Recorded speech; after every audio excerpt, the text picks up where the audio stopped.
మతం పేరుతో భారతదేశాన్ని ముక్కలుగా చేసింది ఎవరు? జిన్నా అంటే ఒక ముస్లిం.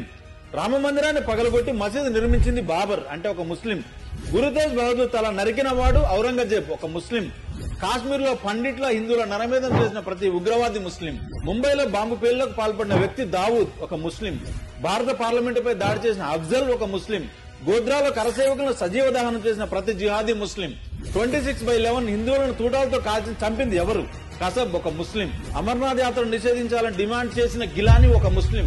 15 నిమిషాలు పోలీసులు పక్కకు తప్పకుంటే 100 కోట్ల మంది హిందువులు నరికివేస్తానని బహిరంగంగా శబ్దం చేసిన ఓవైసీ ఒక ముస్లిం.